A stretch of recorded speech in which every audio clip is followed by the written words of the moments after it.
Roger, recibida misión. Vivimos en una era asombrosa.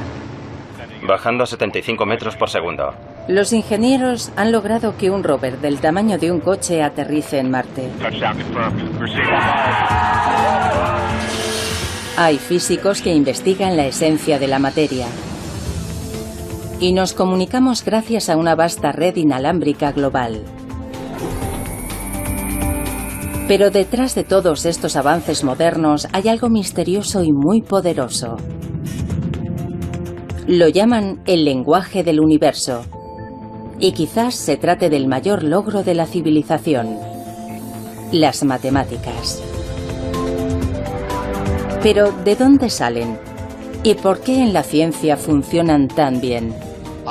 Albert Einstein se preguntaba, ¿cómo es posible que las matemáticas expliquen tan bien cómo funciona el universo? ¿Son las matemáticas humanas? No parece existir un límite en las habilidades numéricas de los animales. ¿Está en ellas la clave del cosmos? Yo creo que nuestro mundo físico solo tiene propiedades matemáticas. A continuación, el gran misterio de las matemáticas.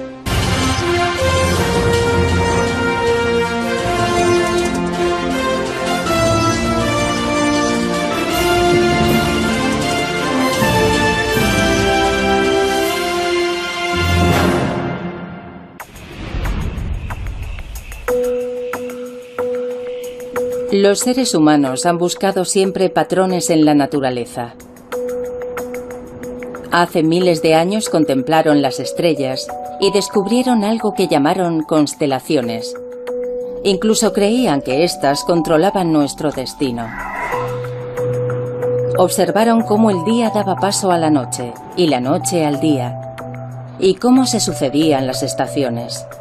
A ese patrón lo llamamos tiempo. Vemos patrones simétricos en el cuerpo humano y en las rayas del tigre, y los incorporamos en lo que creamos, desde el arte hasta nuestras ciudades. Pero, ¿qué nos dice eso a nosotros? ¿Por qué la forma espiral de la concha del Nautilus es tan similar a una galaxia o a la espiral que vemos cuando cortamos una col? Cuando los científicos quieren comprender los patrones de nuestro mundo, a menudo recurren a una poderosa herramienta: las matemáticas. Cuantifican sus observaciones y usan técnicas matemáticas para examinarlas, esperando descubrir las causas subyacentes en el ritmo de la naturaleza. Y funciona, desvelando desde los secretos ocultos tras las órbitas de los planetas hasta las ondas electromagnéticas que conectan nuestros teléfonos móviles. Las matemáticas incluso nos conducen hasta las partes constructivas subatómicas de la materia, lo cual plantea una pregunta: ¿por qué funcionan? ¿Existe una naturaleza matemática inherente a la realidad? ¿O están en nuestra cabeza?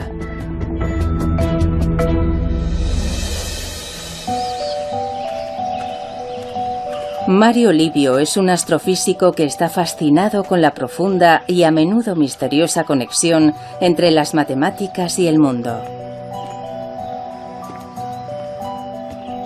En la naturaleza, los números están por todas partes.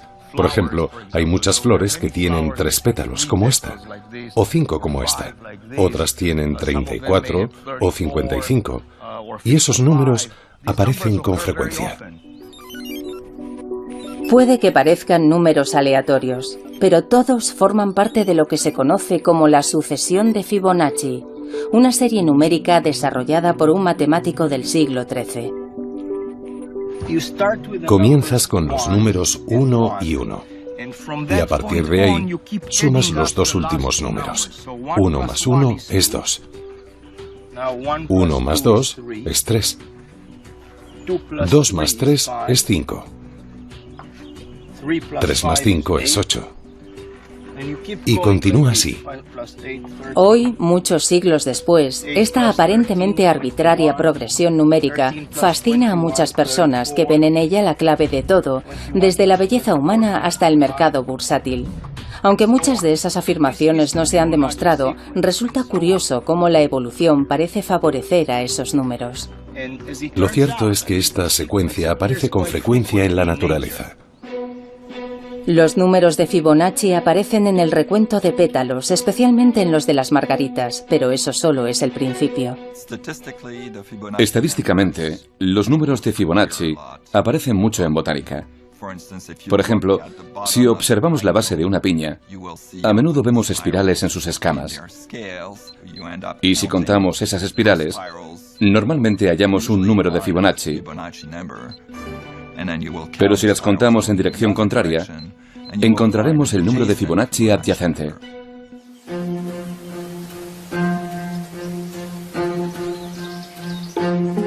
Hay dos grupos de espirales, y si contamos las espirales en cada dirección, ambas son números de Fibonacci.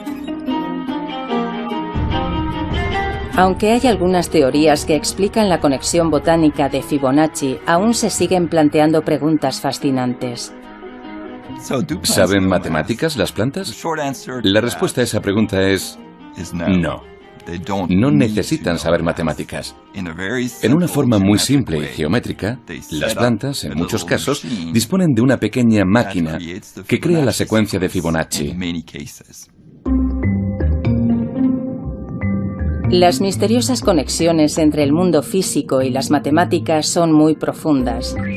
Todos conocemos el número pi, la relación entre la longitud de una circunferencia y su diámetro, y sabemos que sus dígitos decimales continúan hasta el infinito sin seguir un patrón repetitivo. Recientemente, en el año 2013, se calcularon 12,1 billones de dígitos, pero de alguna forma, pi es mucho más que eso. Pi aparece en un sinfín de fenómenos que no tienen aparentemente, al menos, nada que ver con circunferencias ni nada parecido. Sobre todo aparece bastante en la teoría de la probabilidad. Supongamos que cojo esta aguja. La longitud de la aguja es igual a la distancia entre las líneas que hay en esta hoja de papel. Y supongamos que dejo caer la aguja sobre el papel. A veces, cuando la aguja cae, atraviesa una línea. Otras veces cae sobre una línea. Resulta que la probabilidad de que la aguja atraviese una línea es exactamente de 2 entre pi, o aproximadamente de un 64%. Bien, eso significa que, en principio, yo podría dejar caer esta aguja millones de veces. Podría contar las veces que atraviesa la línea y las que no. Y en realidad estaría calculando el número pi. Aunque aquí no hay círculos, ni el diámetro de un círculo, ni nada parecido. Es asombroso.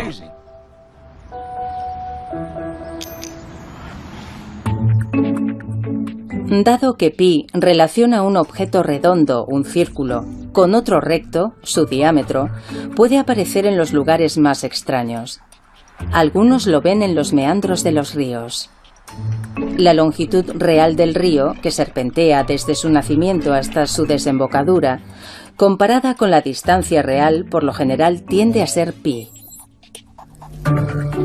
Los modelos de cualquier cosa en la que intervengan ondas contienen el número pi. Igual ocurre con la luz y el sonido. Pi nos dice qué colores deberían aparecer en un arco iris y cómo sonará un do medio en un piano. Pi aparece en las manzanas, en el modo en que las células crecen con formas esféricas, o en el resplandor de una supernova. Alguien escribió que es como si viéramos a Pi en una serie de picos montañosos, elevándose sobre un valle cubierto de niebla. Sabemos que todos están conectados de alguna forma, pero no siempre resulta obvio descubrir cómo lo están. Pi solo es un ejemplo más de una vasta red matemática interconectada que parece revelar un orden, a menudo oculto y profundo, en nuestro mundo. El físico Max Tegmark cree saber el porqué. Él ve similitudes entre nuestro mundo y el mundo de un juego de ordenador. Si yo fuera un personaje de un videojuego tan avanzado, en el cual yo tuviera conciencia, y empezara a explorar el mundo de ese videojuego, me sentiría como si viviera en un mundo real, hecho de materia física.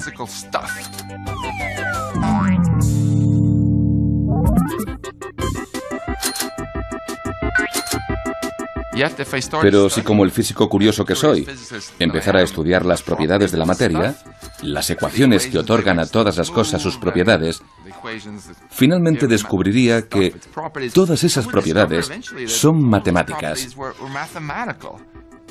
Son las propiedades matemáticas que el programador habría introducido en el software del videojuego. Las leyes de la física en un juego, por ejemplo, cómo un objeto flota, rebota o choca, solo son reglas matemáticas creadas por un programador. Básicamente, los números y las ecuaciones dan forma a todo el universo de un videojuego. Como físico, eso es exactamente lo que yo percibo también en el mundo real. Cuando miro cualquier cosa, como mi brazo o mi mano, veo matemáticas. ¿Es posible que nuestro mundo sea igual de matemático que el de los juegos de ordenador? Para Max, el mundo del software de un videojuego no es tan diferente de nuestro mundo físico. Él cree que las matemáticas sirven para describir la realidad, porque lo único que hay es eso, matemáticas, nada más. Muchos de mis colegas físicos dirán que las matemáticas describen nuestra realidad física, al menos de una forma aproximada. Yo voy mucho más allá y afirmo que en realidad es nuestra realidad física, porque creo que nuestro mundo físico solo tiene propiedades matemáticas. Según Max, nuestra realidad física es un poco como una fotografía digital. La foto se parece al lago, pero a medida que nos acercamos más y más, vemos que en realidad es un campo de píxeles. Cada uno de ellos está representado por 3 números que determinan la cantidad de rojo, verde y azul.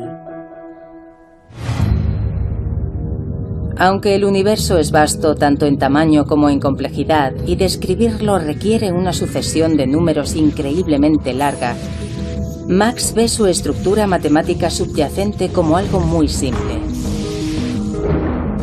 Tan solo 32 números, constantes, como la masa de las partículas elementales, junto con un puñado de ecuaciones matemáticas, las leyes fundamentales de la física.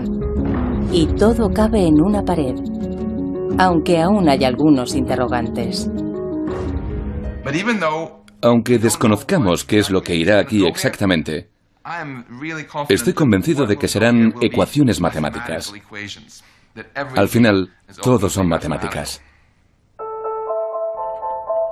La visión Matrix del mundo de Max Tegmark, en el que las matemáticas no solo describen la realidad, sino que son su esencia, puede parecer radical, pero tiene raíces profundas en la historia. Se remonta a la antigua Grecia, a los tiempos del filósofo y místico Pitágoras. La historia cuenta que Pitágoras investigó la afinidad entre las matemáticas y la música, una relación que hoy está presente en el trabajo de Esperanza Spalding, una aclamada música de jazz que ha estudiado teoría musical y ve similitudes entre la música y las matemáticas. Me encantan las matemáticas, pero lo que más me gusta de ellas lo expreso a través de la música. Al principio estudias muchas ecuaciones, pero necesitas tener una relación muy visceral con el resultado de esas ecuaciones, que es el sonido, la armonía, la disonancia y todo eso. Soy mejor música que matemática, pero me encantan las matemáticas. Las dos son igual de exigentes. Tienes que estudiar. Sí, como una loca.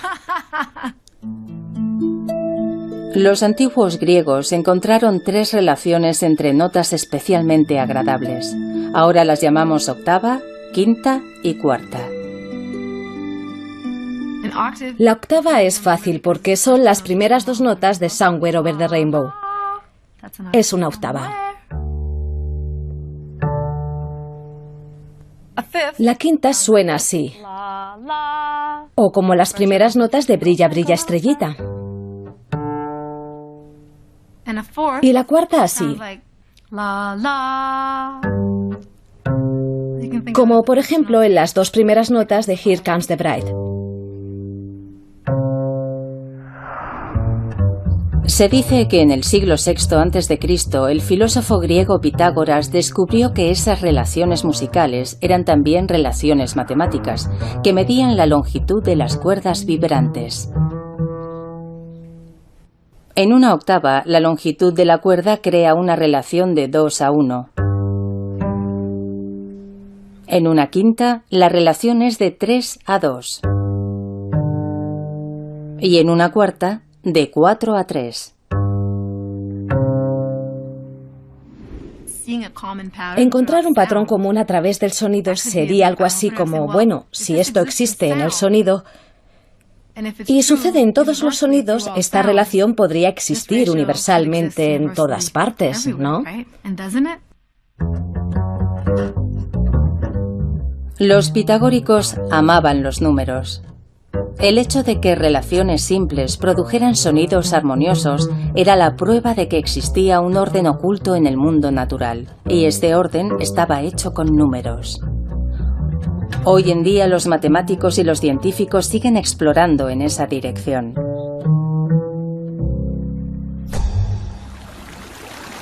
De hecho, hay muchos otros fenómenos físicos que siguen relaciones simples. Desde la proporción de 2:1 de los átomos de hidrógeno y de los átomos de oxígeno en el agua, hasta el número de veces que la Luna gira alrededor de la Tierra comparado con su propia rotación, 1:1, o cómo Mercurio gira sobre sí mismo 3 veces mientras orbita 2 veces alrededor del Sol, una relación de 3:2. En la antigua Grecia, Pitágoras y sus seguidores tuvieron una profunda influencia sobre otro filósofo griego, Platón, cuyas ideas también siguen vivas en nuestros días, sobre todo entre los matemáticos. Platón creía que la geometría y las matemáticas existían en su propio mundo ideal. Si dibujamos un círculo sobre un papel, ese no es el verdadero círculo. El verdadero está en ese mundo. Y esto solo es una aproximación a ese círculo real. Lo mismo ocurre con las demás formas. A Platón le gustaban mucho estos 5 sólidos, los sólidos platónicos, como los llamamos hoy, y les asignó los elementos que formaban el mundo según su concepción. El estable cubo era la Tierra. El tetraedro con sus esquinas puntiagudas era el fuego. El rítmico octaedro era el aire. El icosaedro de 20 caras, el agua. Y por último, el dodecaedro, el sólido que representaba el cosmos como un todo. Las formas matemáticas de Platón eran la versión ideal del mundo que nos rodea y se hallan en su propio reino. Y aunque pueda parecer extraño que las matemáticas existan en su propio mundo y que modelen todo lo que vemos en él, incluso hoy muchos matemáticos y científicos tienen la sensación de que cuando hacen matemáticas solo están descubriendo algo que ya estaba ahí fuera. Cuando trabajo, las matemáticas se revelan ante mí. Tengo la sensación de que hay algo ahí fuera que intento encontrar, comprender y alcanzar. Con la matemática moderna, es como si siempre existiera algo antes de que tú llegaras ahí. En mi opinión, lo que estudiamos los matemáticos es más un descubrimiento que una invención, porque estamos descubriendo algo sobre la forma en la que funciona nuestra mente cuando interactúa con el mundo. Bueno, eso lo sé, porque es lo que hago. Vengo a trabajar, me siento delante de la pizarra e intento comprender qué es eso que está ahí fuera. Y de vez en cuando descubro una pequeña parte de algo que ya estaba ahí. Muchos matemáticos tienen la sensación de que las matemáticas, más que inventarse, se descubren. ¿Pero solo es una sensación? ¿Podría ser que las matemáticas fueran exclusivamente un producto del cerebro humano? Este es Xiam, un auténtico prodigio de las matemáticas. 800 en el SAT de matemáticas. No está mal. ¿A qué edad lo hiciste? 11 años. 11. Vaya, es una nota perfecta. ¿De dónde surge el genio matemático de Xiam? Resulta que podemos ubicarlo y todo está en su cabeza.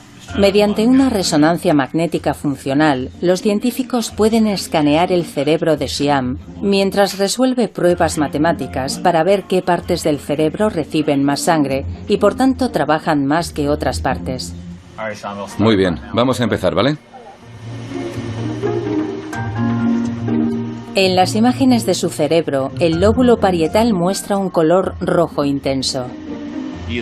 Xiam depende de la región parietal de su cerebro para resolver esas operaciones, igual que muchas personas dotadas para las matemáticas. En pruebas similares a la de Xiam, los chicos que mostraban más aptitudes para las matemáticas tenían una actividad neuronal en esta zona del cerebro 6 veces mayor que la de los chicos normales. ¿Pero eso se debe al aprendizaje y a una práctica intensa o los fundamentos de las matemáticas se encuentran en nuestro cerebro? Los científicos buscan la respuesta aquí, en el centro del lémur de la Universidad de Duke, en Carolina del Norte, un refugio de 30 hectáreas para especies de lémures en peligro de extinción. Como todos los primates, los lémures están emparentados con los seres humanos a través de un ancestro común que vivió hace más de 65 millones de años. Los científicos creen que los lémures comparten muchas características con esos primeros primates, lo que los convierte en una ventana, aunque muy borrosa, a nuestro pasado. Tienes que elegir, Teres, vamos. La profesora Liz Brannon investiga lo bien que los lémures, como Teres, pueden comparar cantidades. La mayoría de los animales elige una cantidad mayor de comida. ¿Qué es lo que hace Teres? ¿Por qué son diferentes estos animales a la hora de comparar dos cantidades? Bueno, obviamente no usan etiquetas verbales ni símbolos.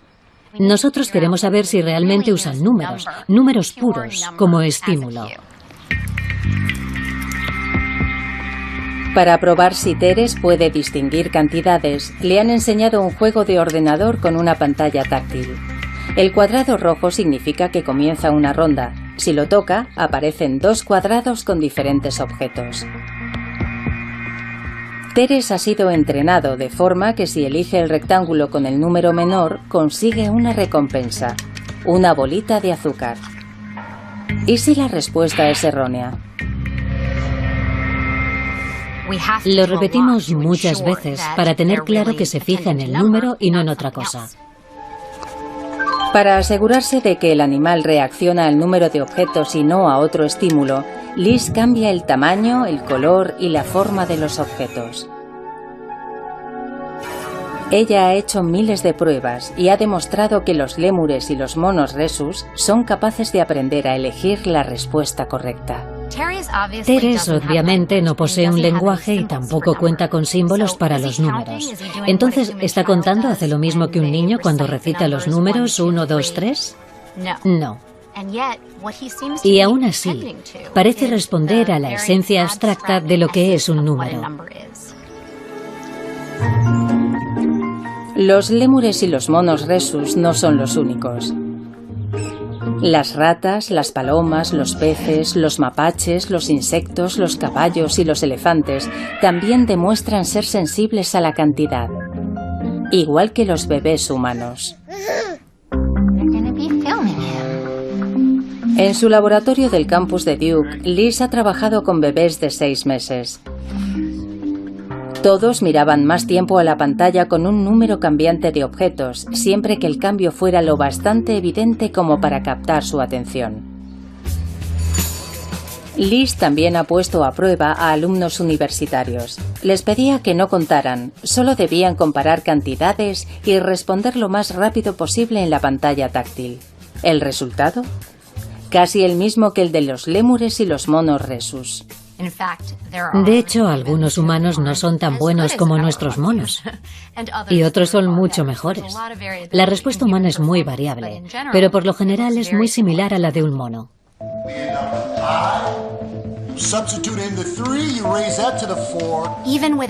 Incluso sin ningún tipo de educación matemática o sin el aprendizaje de términos numéricos o símbolos, todos los seres humanos seguiríamos teniendo un sentido numérico primitivo. Esa capacidad para percibir números me parece algo esencial, sin la cual sería difícil que hubiéramos podido apreciar las matemáticas simbólicas.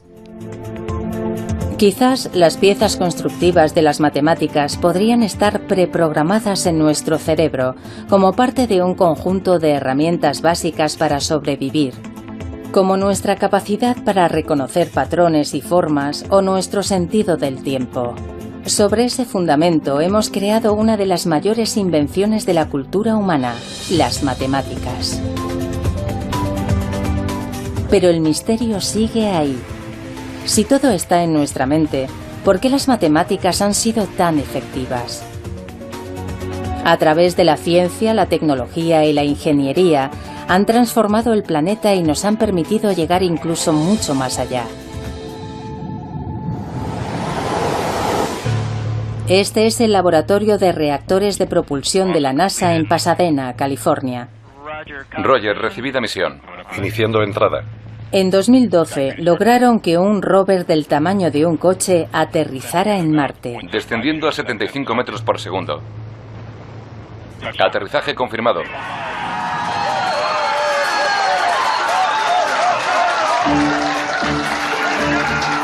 Adam Stelzner era el ingeniero jefe del equipo que diseñó el sistema de aterrizaje. Su trabajo dependía de un descubrimiento revolucionario del Renacimiento que hizo que las matemáticas se convirtieran en el lenguaje de la ciencia. La ley de la caída libre de los cuerpos.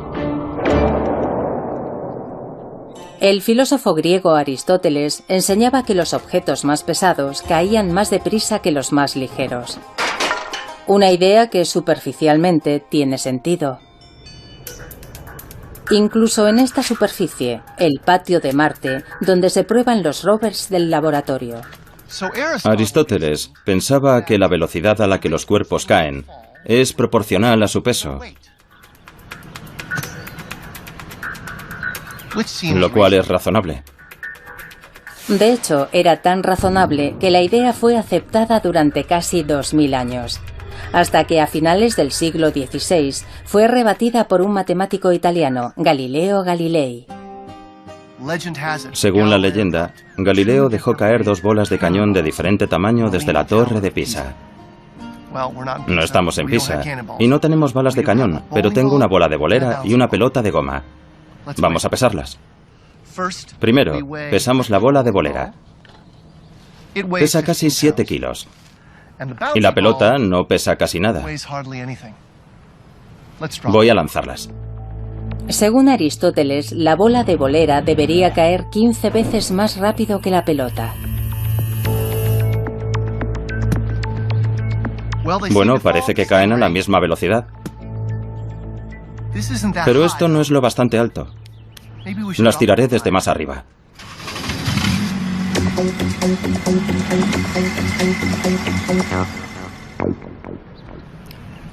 Ed está a 6 metros de altura.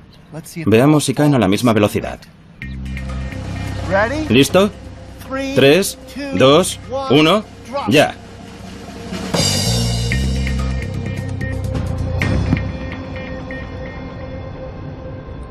Galileo estaba en lo cierto. Aristóteles pierde.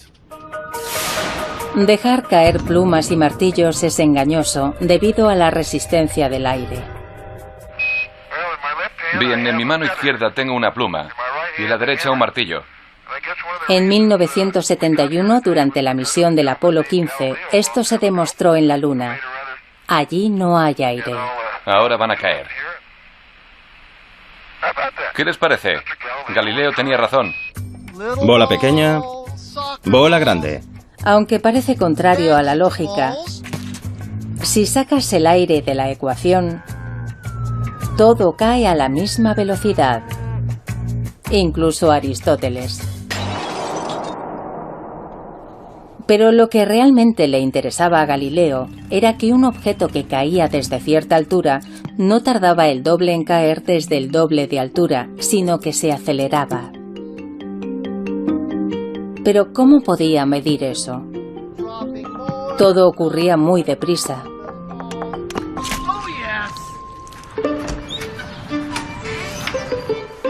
A Galileo se le ocurrió una solución muy ingeniosa. Construyó una rampa, un plano inclinado, para reducir el movimiento de caída y poder medirlo.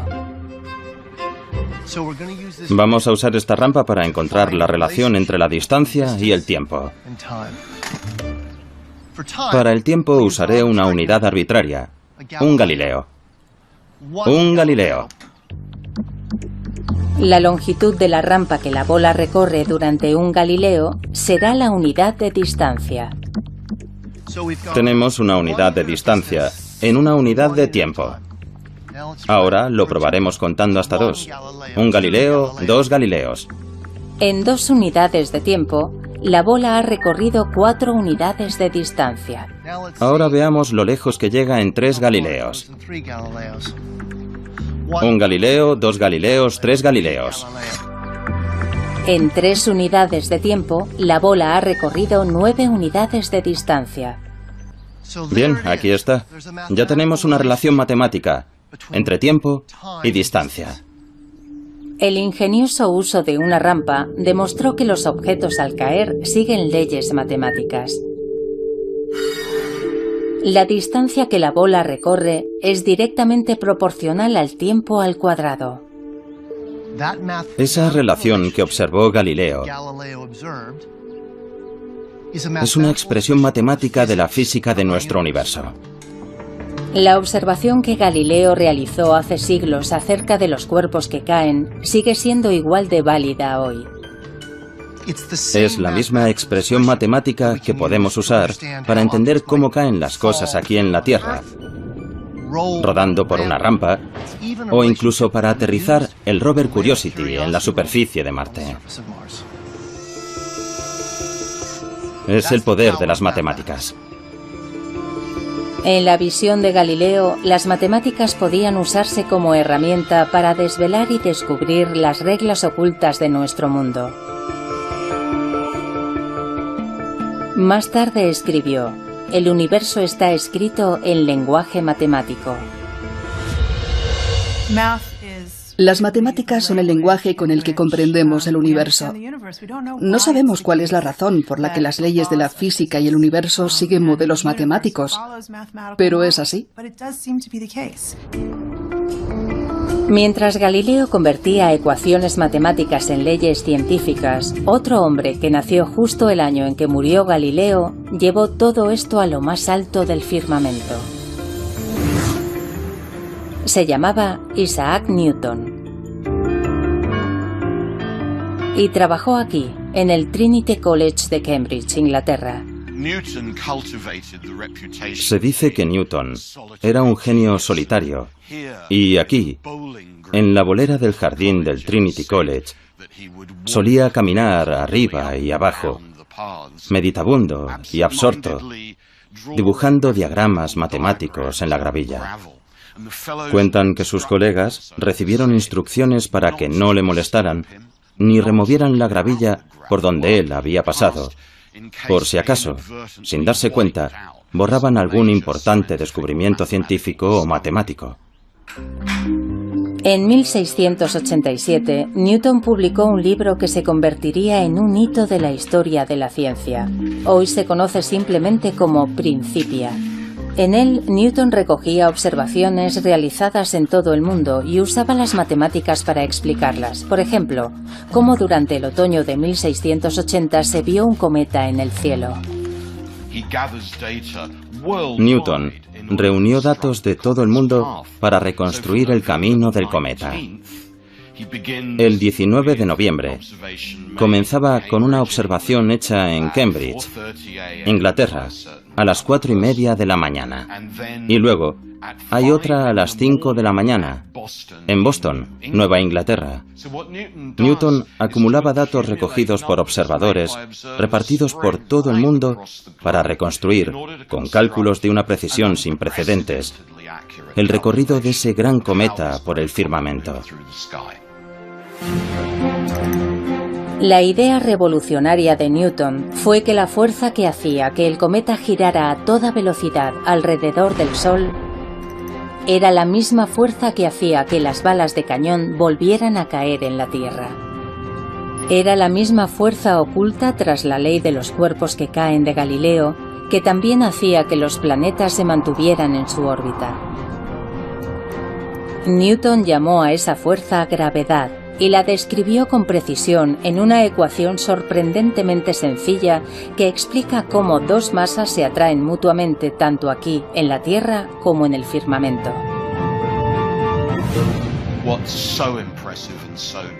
Lo más impresionante y espectacular es que una sola ley matemática te permita moverte por todo el universo. Hoy incluso podemos observarla en acción mucho más allá de la Vía Láctea. Esto es una imagen de dos galaxias que se atraen y están fusionándose. Así es como nace una galaxia. Exacto. Mario Livio forma parte del equipo que trabaja con las imágenes del telescopio espacial Hubble. Durante décadas los científicos han usado el Hubble para explorar más allá de nuestro sistema solar y de las estrellas de nuestra galaxia. Nos muestra las lejanas nubes de gas de las nebulosas y un vasto número de galaxias que giran en el espacio a una distancia de miles de millones de años luz. Esas imágenes revelan que en todo el universo visible, hasta donde el telescopio Hubble puede ver, sigue rigiendo la ley de la gravedad. Newton describió las leyes de la gravedad y del movimiento basándose en las cosas que pasaban en la Tierra y en los planetas del sistema solar y demás. Pero esas mismas leyes, exactamente las mismas, siguen rigiendo en las galaxias más distantes.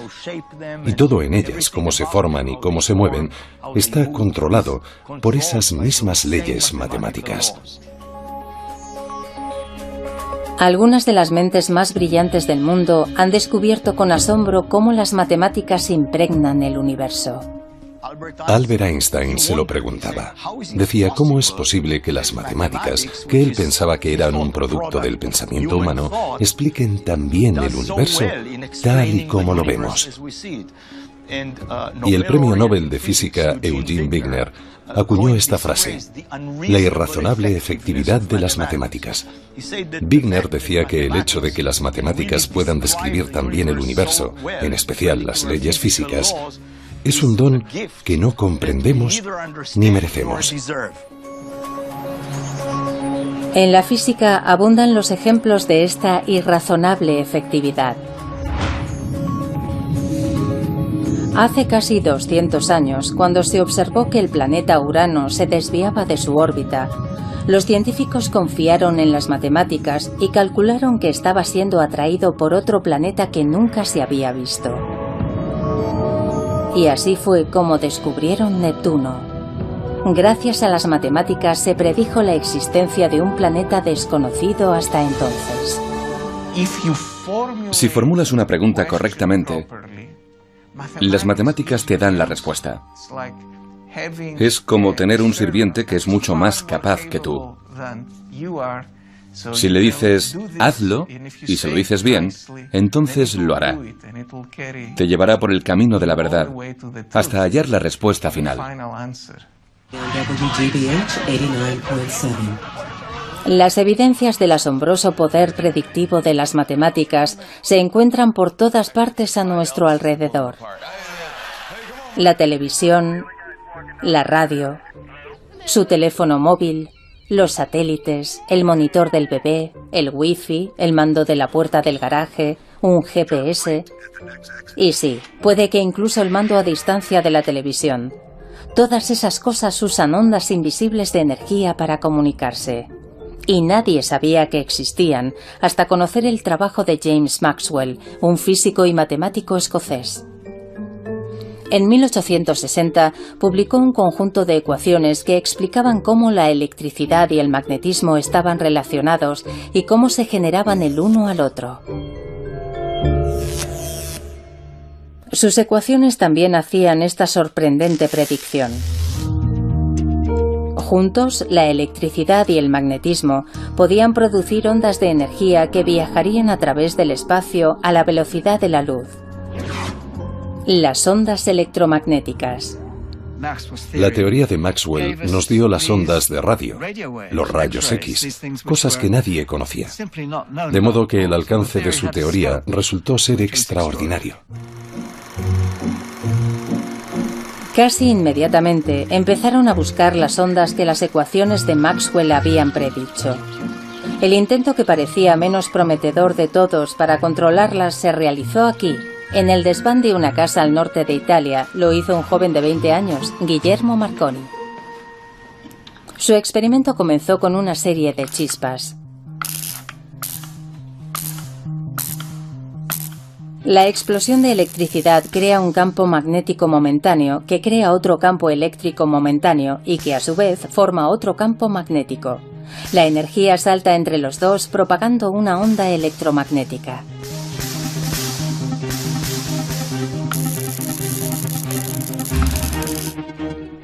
Marconi ideó su sistema para que funcionara en un interior, pero luego lo amplió.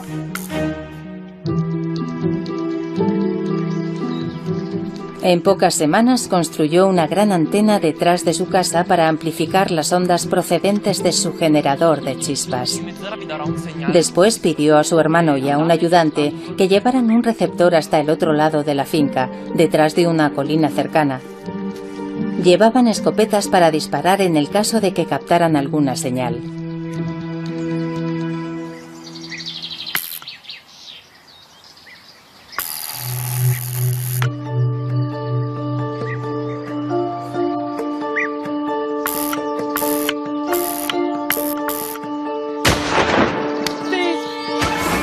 Y funcionó. Detectaron la señal a pesar de que el receptor estaba detrás de la colina, a 1500 metros de distancia. Fue la transmisión más lejana realizada hasta entonces. En menos de 10 años, Marconi consiguió enviar señales de radio a través del Atlántico. De hecho, cuando el Titanic se hundió en 1912, se le atribuyó el mérito de haber salvado muchas vidas, porque sus equipos a bordo del barco permitieron transmitir la señal de socorro. Gracias a las predicciones de las ecuaciones de Maxwell, Marconi pudo controlar una parte oculta de nuestro mundo, inaugurando la era de la comunicación sin cables.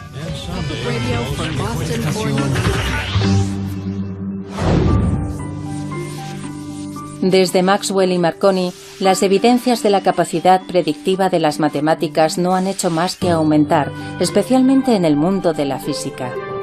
Hace prácticamente 100 años no sabíamos que existían los átomos. Se necesitaron muchos experimentos para descubrir sus componentes, el electrón, el protón y el neutrón. Pero cuando los físicos quisieron profundizar, las matemáticas iban en cabeza, revelando finalmente un auténtico zoo de partículas elementales.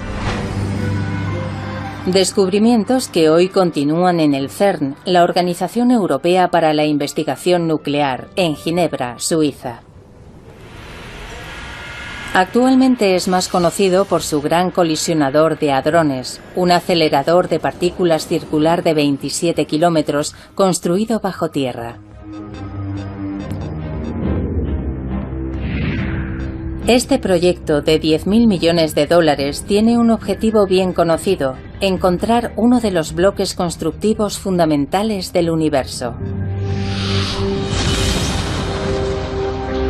Una partícula subatómica cuya existencia predijeron matemáticamente hace casi 50 años Robert Brout y François Englert en Bélgica y Peter Higgs en Escocia. Peter Higgs reunió las ecuaciones de la física más avanzadas que teníamos y tras muchos cálculos se dijo: Si construimos una máquina lo bastante sofisticada como para hacer que las partículas choquen entre sí a una velocidad próxima a la de la luz, descubriremos una nueva partícula. El descubrimiento de la partícula de Higgs sería la prueba del campo de Higgs, una melaza cósmica que es el material de la masa de nuestro mundo, lo que habitualmente experimentamos como peso. Sin masa, todo viajaría a la velocidad de la luz y nunca se combinaría formando átomos. Eso es lo que convierte al campo de Higgs en una parte fundamental de la física, y por eso llaman a la partícula de Higgs partícula de Dios. En 2012 se pudo constatar la veracidad del trabajo realizado por Peter Higgs y sus colegas hace unas décadas. Los experimentos del CERN confirmaron la existencia de la partícula de Higgs. Lo construimos, funcionó y viajamos gratis a Estocolmo.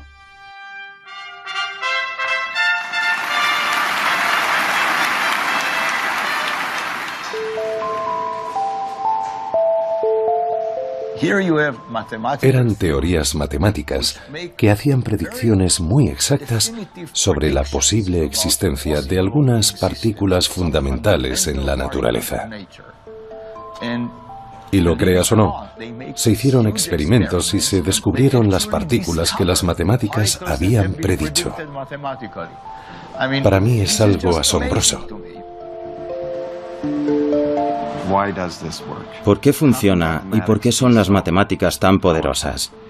¿Son una verdad de la naturaleza o tienen algo que ver con la forma en la que nosotros, los seres humanos, percibimos la naturaleza?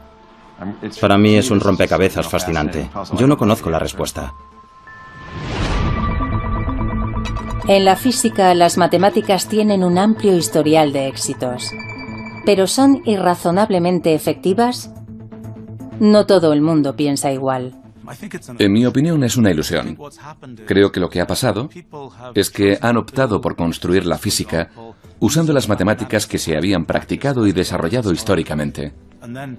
Luego lo miran todo y eligen algo que se puede estudiar usando las matemáticas que conocemos. Pero en realidad hay un vasto océano de otras cosas que son realmente inaccesibles para esos métodos. Con el éxito de los modelos matemáticos en la física, es fácil ignorar cuándo no funcionan tan bien, como por ejemplo, en la predicción del tiempo. Hay una razón por la que los meteorólogos predicen el tiempo para la siguiente semana, pero no mucho más allá. En predicciones más a largo plazo, los pequeños errores se convierten en grandes errores. La previsión diaria es demasiado compleja y caótica para obtener modelos precisos, y no es la única. Lo mismo sucede con el agua que hierve en el fuego, con el mercado bursátil, con la interacción de las neuronas en el cerebro,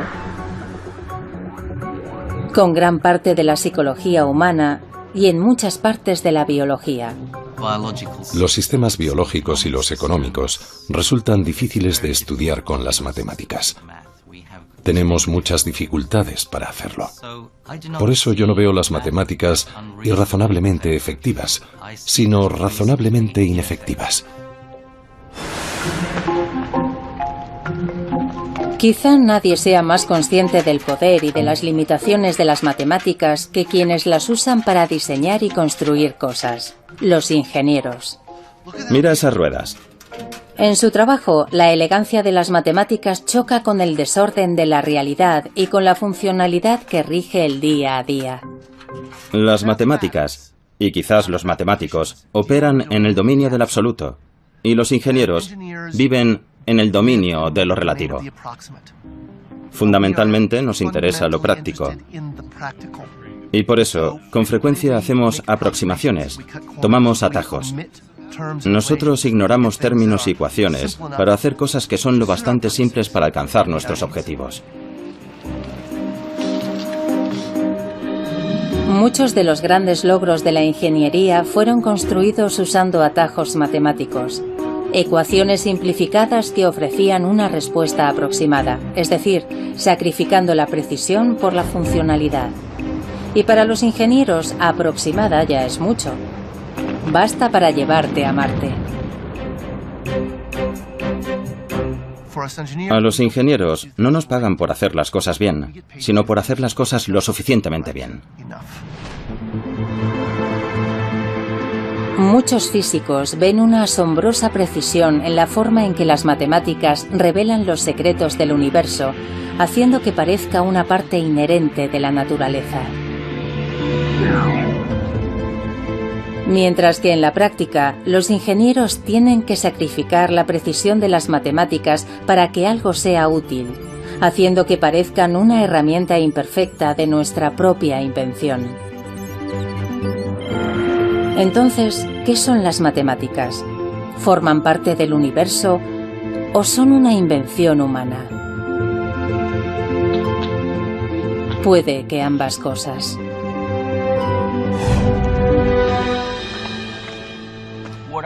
Para mí, las matemáticas son una intrincada combinación de invenciones y descubrimientos.